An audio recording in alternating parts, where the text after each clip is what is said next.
Shalom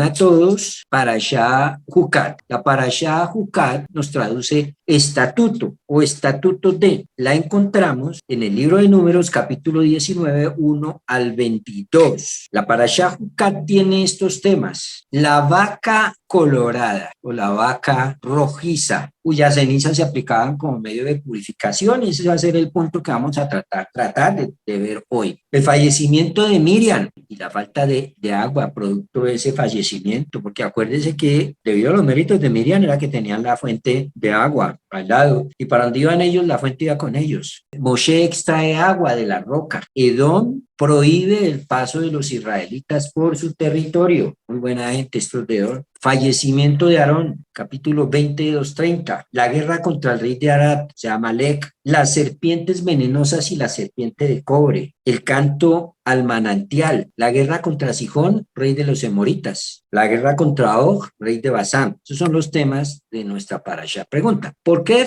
fue decretado que Moshe y Aarón no entraran a la tierra de Israel? Realmente no está proporcionada la magnitud del castigo con la gravedad de la falta cometida, aún tomando en cuenta que Moshe pecó al no hablarle a la roca o haberse enojado o cualquier otra falta. ¿Cuál fue el error o pecado de Aarón por el cual fuera también castigado? Y la parashá de hoy la encontramos en el capítulo 19 de Números, versículo 1. Vaidaber Adonai el Moshe lemor. Habló Dios a Moshe y le dijo: el siguiente es el decreto de la Torá que ordenó Hashem: dile a los israelitas que te traigan una vaca totalmente colorada, que no tenga defecto alguno y que nunca haya llevado el yugo. Entréguenla al sacerdote Eleazar, que deberá sacar fuera del campamento, y alguien que fuera ajeno al sacerdocio deberá degollarla en la presencia de él. Acá. Este tema de la vaca roja es un tema bastante, digamos,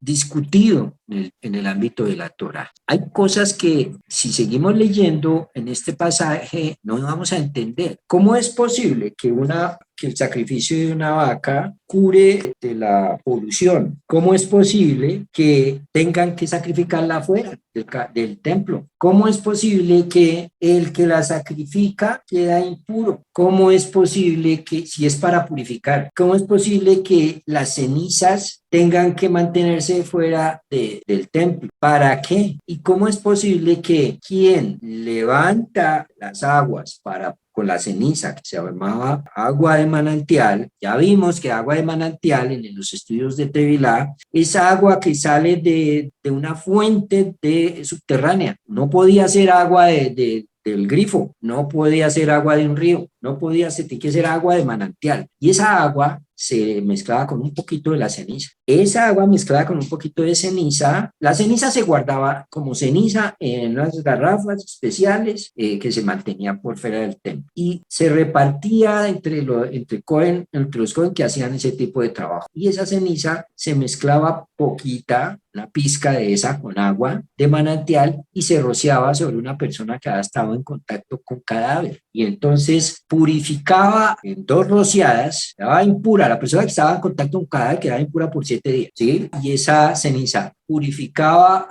había que hacer 2 purificaciones, 2 rociadas de estas aguas preparadas con ceniza de la vaca roja. Tanto el que rociaba como el que recibía el rocío de esas aguas. El que recibía el rocío de esas aguas quedaba puro, y el que lo rociaba quedaba impuro. ¿Cómo es eso? Qué cosa tan rara, ¿cierto? Entonces, en el versículo 11 dice: quien quiera toque el cadáver de un ser humano se volverá ritualmente impuro por 7 días. En el tercer día y en el séptimo día se purificará ritualmente con estas cenizas de la vaca roja para volverse ritualmente puro, es decir, para poder nuevamente entrar al templo a servir o ir a ofrendar al templo. quien quiera toque el cuerpo de un ser humano que murió y no se purifique ritualmente y entre al patio del templo, impurificó ritualmente el tabernáculo de Dios, por lo que su alma será cercenada de Israel. ¿Quién era el que sabía si había estado en contacto o no? Y muchas veces pues, podía entrar, ¿quién iba a darse cuenta? Dios. Dios se da cuenta de que personas están desobedeciendo su mandato. Y la consecuencia de eso era cercenarlo de Israel, es decir, expulsarlo de la Caal a nivel espiritual. Y obviamente eso implica el corte de la vida de esta persona, a recortarle los años de vida que estaba programado inicialmente. Como el agua que se salpica no se salpicó sobre él, él siguió ritualmente impuro y aún si se sumergió en la mikvé, su impureza ritual perdura. Es decir, que la persona debería hacer inmersión en una mikvé y debería recibir el rocío de las aguas de la vaca rojiza. Ahora, ¿qué cosa entonces tan rara? Dentro de los mandamientos, como ya vimos, existen tres grupos básicos de los 613 mandamientos. Un grupo de ellos son los mandamientos que se llaman Edot. Otro grupo es el grupo de los Mishpatim y otro grupo es el grupo de los Hukim. El grupo de los Edot son el grupo de mandamientos que tienen que ver con las festividades, etcétera. El grupo de los Mishpatim son mandamientos que a simple vista son fáciles de entender. No matar, no necesita un curso para entender que no debe matar. Eso es fácil de entender. Pero hay mandamientos que, como los Hukim, que son mandamientos que racionalmente son muy difíciles de entender. Dentro de esos mandamientos está el mandamiento de la vaca, de las cenizas de la vaca. En hebreo, para Aduma, con la cual comienza en nuestra parashá de hoy. Esto es, entonces, como les decía, es uno de los asuntos más enigmáticos de la Torá. Miren, a tal punto que los sabios al respecto de esto dicen, digamos que emparejándolo con Eclesiastés 7:23, todo esto probé con sabiduría y dije, seré sabio, pero eso estaba lejos de mí. Esto, en otras palabras, nos habla de, esto lo escribe el rey Shlomo, toda la Torá he comprendido, pero cuando llego al fragmento de la vaca rojiza, lo estudio, medito, investigo, interrogo, más dije, yo seré sabio, pero ella se alejó de mí. Es decir, por más que lo miro, no lo puedo entender. Tampoco nosotros pretendemos entonces llegar a la comprensión total de esta cuestión. Solo vamos a citar algunos fragmentos de los muchos que los distintos sabios afirmaron sobre este tema. El rabí Yosef Ben Shor, uno de los tosafistas. Los tosafot eran los rabinos, los maestros que eran descendientes de Rashi, comentaristas de la Torá y comentaristas del Talmud. En todo Talmud aparece la porción de la Mishnah, la Gemara, el comentario de Rashi y el comentario de los Tosafot, que son los nietos de Rashi para abajo. Entonces la Torá, dicen Tosafot, con respecto a este tema. La Torá impuso con mucho rigor impureza, tumá, al cadáver humano, en mayor medida que a las otras cosas impuras, convirtiéndola en la principal fuente de impureza capaz de transmitirla a seres humanos, utensilios y también a la moral, es decir, a las casas, con el propósito de alejar a los hombres de un contacto abusivo con los cadáveres, ya sea por sentimientos de cariño, dolor desmesurado, ya sea con fines de adivinación y espiritismo. Es decir, el declarar, el tener contacto con un cadáver de una persona automáticamente derrumba cantidad de cosas que suceden en las costumbres populares, idolatría que se abre cuando estamos en medio de un proceso de velorio, de ser querido, etcétera, trata de decir, aléjate de eso, ten el menor contacto posible, con el fin de que la persona no se entregue a la adoración al cuerpo, al cuerpo de aquel ser amado, con el fin de que no se practiquen una serie de agüeros y cosas que nacen alrededor de esto. En nuestros países, entonces, al muerto le ponen agua debajo del cajón, un vaso de agua, y pues el vaso, yo no sé ahora cómo sea, pero sí hay muchas costumbres con respecto a los muertos que tienden abiertamente a la idolatría. Pues para evitar todo eso, parte de lo que manda hacer el Señor con el pasaje de esta parashá es a tratar de alejarnos en lo posible de toda práctica que contaminen nuestras almas con idolatría, con adoración a cuerpos, con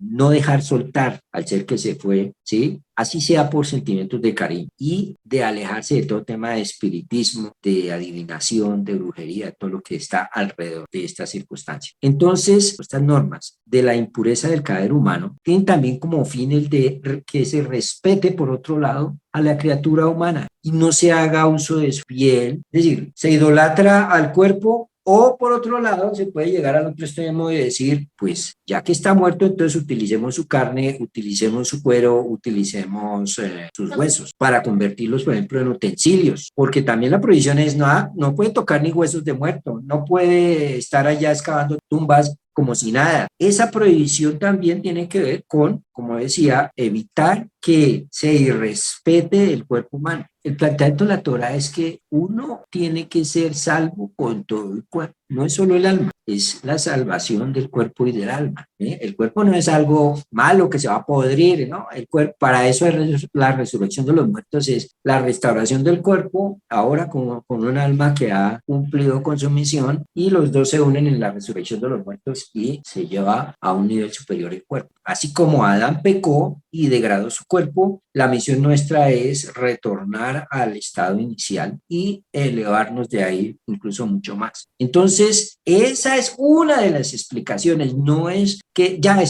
pues ya esa es la explicación y ya no hay más, no, hay muchas más explicaciones. Así afirmaron nuestros sabios en el Tratado Julín. ¿Por qué se impuso impureza a la piel humana? Para que el hombre no utilice para confección de alfombras la piel de su padre y madre. El grado de impureza está en función de lo amado. Cuanto más amado, mayor grado de impureza. Lo mismo ocurre con el procedimiento de purificación que la Torá aplicó con toda la severidad y rigor al existir la ceniza de una vaca roja, que es muy cara. El rabino Obadía Seforno al respecto nos dice, este es un estatuto de la ley, de la Torá. El principal misterio es que ella impurifica a los puros y purifica a los impuros, pero si lograríamos comprender el precepto en su integridad, quizás de la palabra que nos llegue en secreto capten nuestros oídos un murmullo, ya que uno de los principales detalles es que el animal debía estar cubierto de un pelaje absolutamente rojo. Y el profeta ya arguyó que el pecado ha de compararse al color rojo, como leemos en Isaías 1:18, aunque fuesen rojos como el carmesí, como la lana quedarán emblanquecidos. ¿Notan los emparejamientos que se hacen? Entonces debemos comprender que la Torá encausa nuestras obras hacia la senda mediana, ya que cada uno de los extremos es malo y no hay método más eficiente para enderezar al descarriado y para hacerle retornar a la senda del bien que el hacerle tender hacia el otro extremo. Y por ejemplo, fíjense que en este proceso se utilizaba la madera de cedro, que simboliza la soberbia, y el hisopo, que simboliza la humildad, que el hisopo es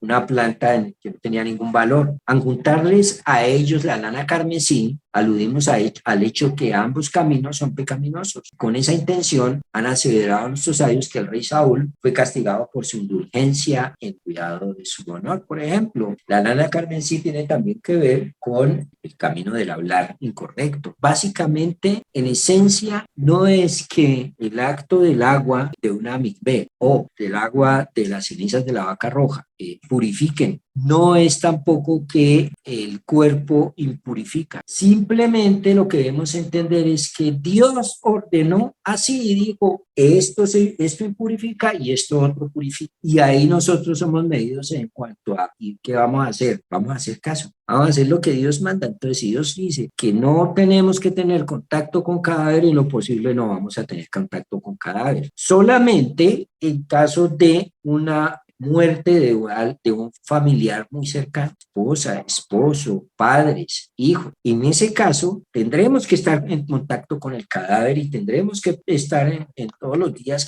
que debe hacerse el luto, y es nuestra, no solamente opción, sino es una obligación de nuestra parte el tener todo el cuidado para que el cuerpo descanse también en paz. Pero eso es una cosa diferente a convertir ese dolor en un acto que se preste para cosas que nos degraden espiritualmente. ¿Para qué tener la tapa del cajón abierta mostrando al muerto? Eso es morbo. Y más, por dignidad de la persona no deberíamos exponer el cadáver a que lo esté mirando gente que en su vida ni siquiera se acercaron y se preocuparon por hacer algo correcto con la persona, pero en el momento sí le damos a dar la posibilidad de que lo vea muerto. ¿Para qué? Entonces, el cajón debe tener, la tapa debe estar cerrada. Entonces, esta gente que lo cogen, lo besan, cosas peores se han visto, es lo que nos dice, tenemos que salir de ese nivel tan tribal, tan básico, de asumir los momentos difíciles o los de alegría en la vida. Todo es hacerse de una manera con un nivel racional mucho más elevado, con más elegancia. Los actos del hombre tienen que ser actos de control, actos en los que la persona denote el nivel que tiene. ¿De qué sirve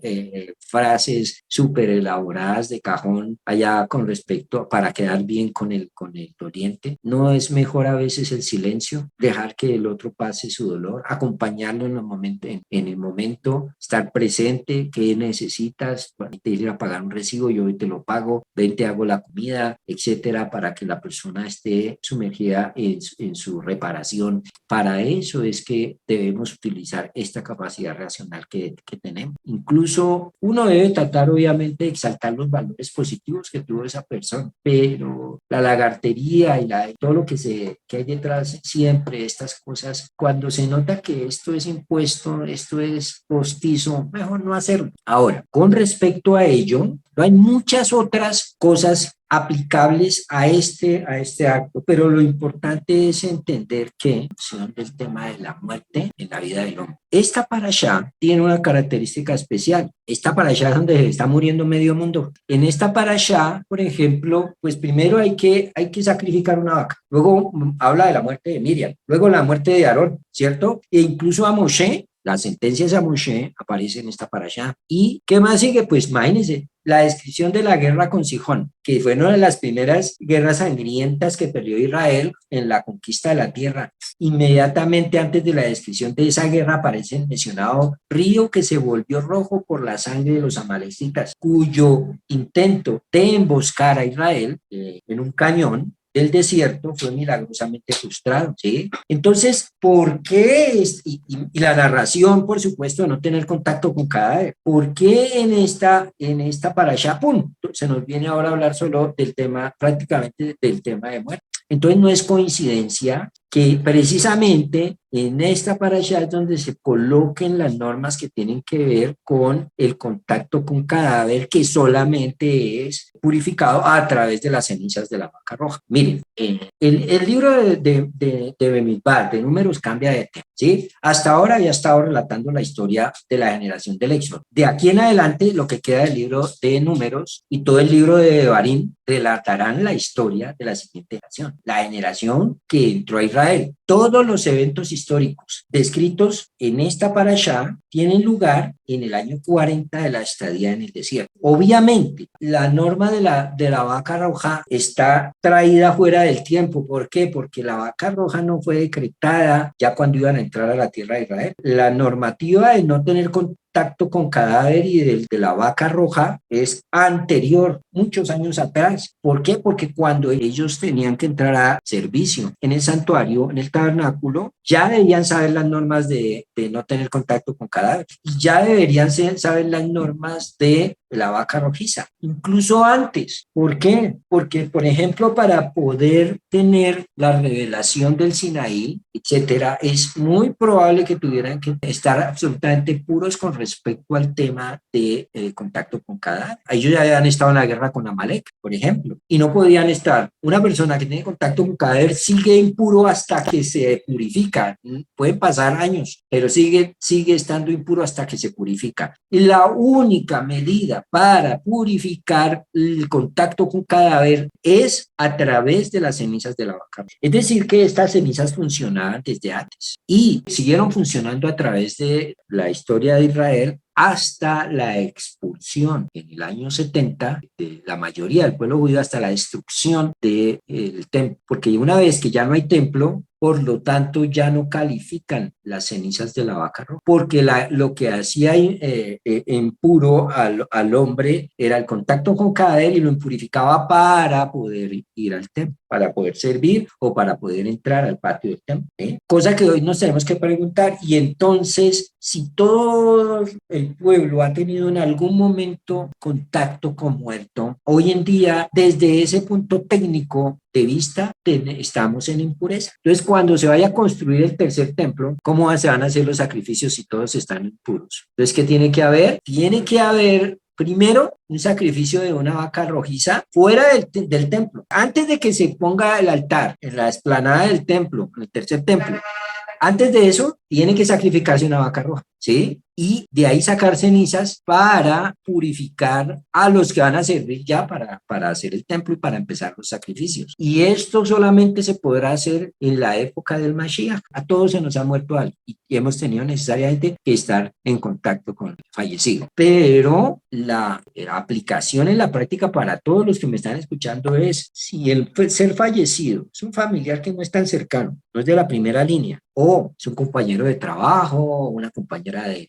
colegio, la universidad, lo que sea, ya no es necesario que tengas que entrar directamente y estar allá sumergido mirando el cadáver ni nada por el estilo, ¿sí? Debemos acompañar al doliente. Nosotros vamos al funeral de alguien para acompañar al doliente, sobre todo, que es el que queda aquí sufriendo en vida. Entonces, técnicamente la ley de la vaca roja, al igual que las leyes de la iglesia, se aplicaban a los miembros de la generación del Éxodo, de la misma forma que han aplicado a todos los judíos en todos los periodos históricos. Es solo el espíritu de la ley el que ha afectado a las últimas generaciones de una forma totalmente diferente. Por lo tanto, ningún judío ha tenido permitido ingresar al tabernáculo sin purificarse antes con las cenizas de la vaca roja. Todos los miembros de la generación del Éxodo tuvieron presumiblemente contacto con algo muerto y por lo tanto debieron ser purificados ritualmente antes de poder entrar en el tabernáculo. Lo mismo aplica para nosotros. Cuando Dios decida restaurar el templo, tendremos que ser purificados por medio de las cenizas de una vaca roja antes de poder ingresar por sus puertas. Sabemos de seguro que las leyes de la vaca roja estaban en práctica mucho tiempo antes de la inauguración del templo. La razón por lo que el evento es mencionado aquí fuera de lugar es porque las leyes de la vaca roja son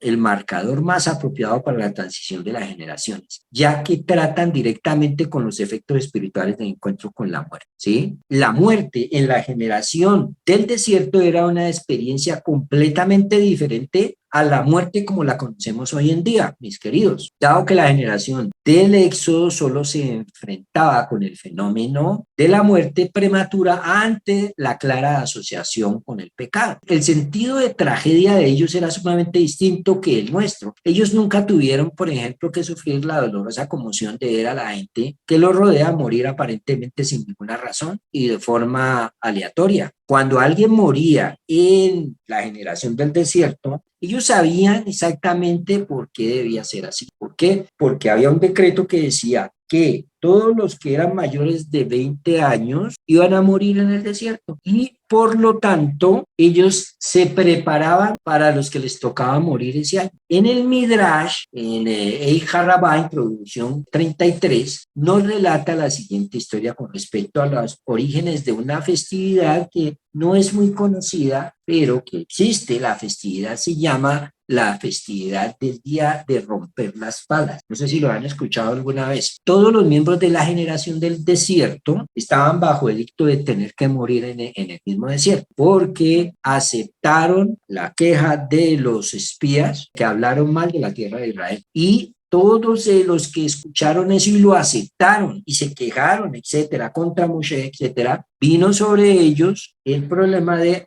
sí, entonces sobre ustedes ninguno va a entrar a la tierra prometida, van a morir acá. Entonces, nadie moría antes de los 60, a menos que estuviera envuelto en alguno de los incidentes especiales que involucraban los pecados que son descritos en otras partes de la Torá, como el pecado del becerro de oro o la revuelta de Corá, etcétera. ¿Y qué hacían? Todos los años, en la víspera del 9 de Av, el aniversario de la promulgación del edicto, Moshe efectuaba un llamado: salgan y caben. Quienes tenían 60 años se despedían de sus familias, tomaban sus palas, salían al campo, cavaban tumbas para sí mismos y se recostaban a dormir. Más o menos 15.000 morían al año. Eran 600.000 personas entre las edades de 20 y 60 años, muriendo por un periodo de 40 años. Esto equivale a 15.000 muertes al año en promedio. Entonces se acostaban y simplemente no se levantaban. En el desierto no morían de paros cardíacos, no morían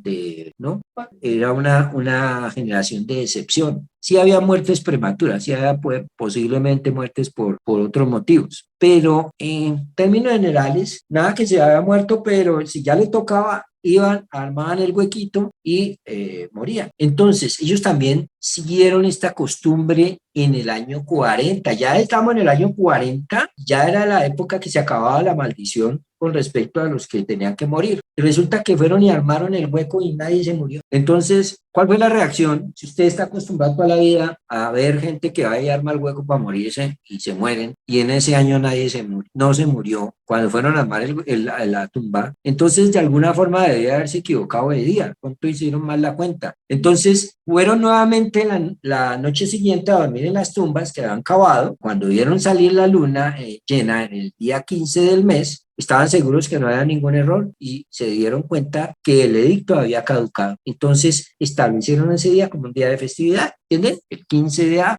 Los niños no morían en la generación del desierto en accidentes sin sentido. Entonces, ¿por qué el mundo ha cambiado de forma tan drástica para nosotros? ¿Por qué nosotros debemos experimentar la muerte como una tragedia? ¿En qué somos tan diferentes como eran ellos? Causa de las muertes inocentes. Cuando un creyente en la prudencia divina atestigua una tragedia en la cual pierden su vida víctimas inocentes, su reacción debería inspirarlo a seguir cierto camino lógico. Olvidémonos por un momento de los muertos en el desierto, o olvidémonos de la vaca rojiza. Miremos, cuando vemos, nosotros que creemos en la providencia divina, vemos que hay gente que muere aparentemente inocente. La reacción debe ser inspirarnos para seguir cierto camino lógico con respecto a este. Paso 1, ahí el primer bombillito. La gente que murió merecía una vida al menos tanto como yo merezco la mía. Ustedes siempre han visto que se ha muerto gente en accidentes, que en la cosa. ¿Es que usted es más meritorio que ellos? Es la pregunta que tiene que hacerse. Ellos merecían una vida como usted la merece. Yo creo que Dios maneja el mundo y que Él es justo. Por lo tanto, si ellos sufrieron una muerte tan trágica y prematura y yo no soy mejor ni merezco más que ellos, entonces yo también debería haber muerto. Esa es la lógica. Yo también debería haber sufrido una muerte similar. Ahora, yo sé que yo no he cometido ningún crimen que merezca un castigo tan severo. Entonces, la lógica dicta, por lo tanto, que ellos murieron castigo por sus pecados. Pero si esto es cierto, ¿dónde está entonces la justicia divina? Porque yo también he pecado. Ahora, en el bombillito 2,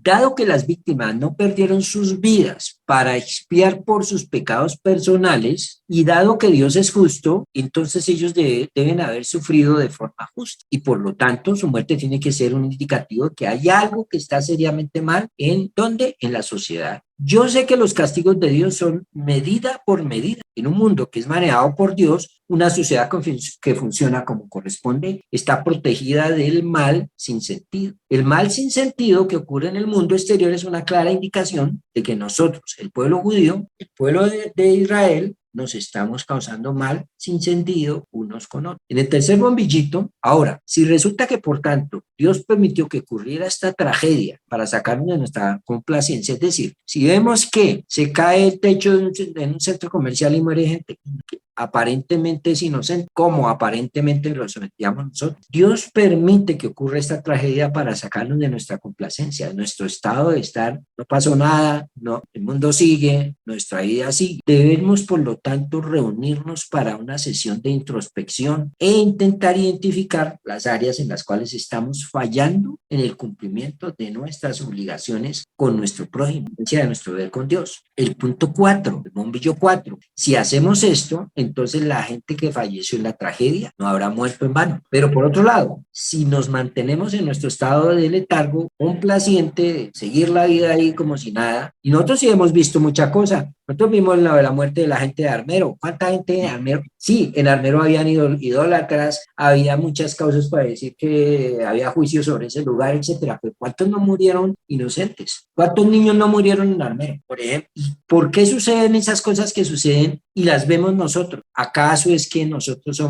somos más dignos de estar en esta vida que los niños que murieron en Armero? El ejercicio que estamos invitados a hacer a través de estos puntos es que esto sucedió también para mostrarnos a nosotros que como sociedad tenemos que cambiar y que tenemos que cargar con la responsabilidad de la vida, no, de las demás personas. Nosotros somos un ecosistema y somos responsables todos por todo. Si la sociedad se derrumba y nosotros no hacemos nada, ¿sí? Por lo tanto, las muertes que sucedieron en todas estas tragedias fueron en vano y nosotros no fuimos dignos tampoco del sacrificio de estas personas. Entonces, el paso 5, esto significa que no debemos enfocar toda nuestra atención en las causas naturales de la tragedia. Es decir, el punto de que si fue por un volcán que Armero se desapareció y murió toda esta gente, eso no es lo principal. Lo principal no es ver que es porque se cayó el techo del centro comercial. Por supuesto que sí, obviamente los órganos de control no han tomado las medidas necesarias, la gente no, lo tomó folclóricamente y no tomaron las medidas para prevenir, no abandonaron los sitios de riesgo, sabemos que obviamente los cálculos del techo que se cayó no estaban bien hechos, etcétera. Pero el que tiene control de todo, que es Dios, tiene una infinita cantidad de métodos a su disposición y ninguno de esos métodos es un método milagroso como lo estamos acostumbrados a ver, sino que hay edificios que se van a caer y están que se caen hace mucho tiempo no se caen. Y uno que no se pensaba que se fuera a caer, ¡pum!, se cayó. Entonces la pregunta es, ¿y por qué estos no se han caído? Algún día se van a caer, por supuesto, pero el que determina esas circunstancias es Dios. Obviamente hay un responsable por los malos cálculos, por los malos materiales, por la mala construcción, por etcétera. Pero finalmente el que determina que se caiga algo o no es Dios. Y ha habido muchos edificios que se han caído y nadie ha muerto. Y ha habido cosas que uno dice, aquí era que si hubiera muerto medio mundo y no murió nadie, ¿sí? Que sale usted preciso del lugar y ahí mismo se cayó el techo. Todo eso sucede porque Dios tiene control de todo eso. El tema no es tanto centrarnos en el tema del fallo, en el cálculo, etcétera. Eso hay que hacerlo, pero el tema es centrarnos es en el por qué Dios permitió que esta circunstancia se diera, qué debemos nosotros aprender a través de ello. ¿Para qué? Para no repetir, para cambiar comportamientos, para aportarle a esta sociedad una mejor manera de vivir y para que la muerte de toda esta gente no sea en vano. Si yo pienso que toda esa gente murió injustamente, estoy por lo tanto pensando que Dios es injusto. O si yo digo que toda esa gente murió sin ningún sentido, por lo tanto estaré también diciendo que Dios es indiferente con la muerte de las personas, que entonces se daría por azar las cosas. Entonces, el pensamiento de que Dios trabaja de formas misteriosas y que nosotros no podemos comprender cabalmente el funcionamiento de la justicia divina, pese a que no hay dudas de que es completamente cierta, no es mucho mejor en este caso. ¿Cómo podrá un verdadero creyente pensar siquiera que Dios permitió que una tragedia sin sentido afectara a sus hijos? El pueblo judío, por ejemplo, sin intentar darle más vueltas al tema, ha sufrido, pero tenemos que ver que siempre hay un origen, una causa y un propósito de por qué suceden las cosas tal cual suceden. Debemos entender que todo eso son advertencias divinas y que si ignoramos sus advertencias podemos causar incluso un peligro aún más grande. El hecho de llegar a un punto en que ya no hay esperanza, por ejemplo. Cuando vemos que, pum, sucede una tragedia, yo la veo, yo la contemplo y no hago nada al respecto para cambiar mi vida y la vida de los que me rodean, lo único que abro con ello es la posibilidad de una destrucción aún mayor más adelante. Veamos Bereshit 1:31. Vio Elohim todo lo que había hecho y resulta que era muy bueno. Fue el anochecer y fue la mañana del sexto día. La Hei acá del sexto día, cuyo valor es 5, significando que Hashem condicionó la creación a la aceptación por parte de Israel de los 5 libros de la Torá. En otras palabras, si nosotros no aceptamos nuestra misión en este mundo, si nosotros no aceptamos la Torá, entonces en el séptimo día no habría razón para seguir sosteniendo. El mundo se sostiene porque hay un pueblo que acepta las reglas del Eterno. El mundo desaparece cuando ese mismo pueblo no lo hace. Por eso es tan importante que haya gente estudiando Torá. Si hay gente estudiando Torá, sostiene este mundo. Si hay gente que no estudia Torá, este mundo desaparece. En el mundo siempre, a toda hora, hay alguien que está estudiando Torá. Obviamente, estudiándola para aplicar. Y además, si no hay gente aplicando Torá, es decir, guardando los mandamientos, el mundo no tendría razón de ser. Entender que todo lo que sucede en este mundo nos afecta y debemos mirar qué cosas tengo yo que cambiar, qué tengo yo que ajustar en el mundo que me toca vivir, en la sociedad que me toca vivir y aportar el grano de arena que me toca aportar para que esto sea un mundo mejor cada vez. ¿Cómo? A través de guardar, estudiar y poner en práctica lo que está en la Torá para de esta manera sí que este mundo tenga sentido. Bien, y por lo tanto, el fenómeno de la impureza ritual, del contacto con cadáver, lo que a nosotros nos da a entender es que eso está puesto para que yo tenga presente siempre en mi vida el aspecto de cambiar. Una visión de la muerte como esa nos lleva a separarnos de Dios y quedar aislados espiritualmente de Él. Y nuestra función es acercarnos al Eterno.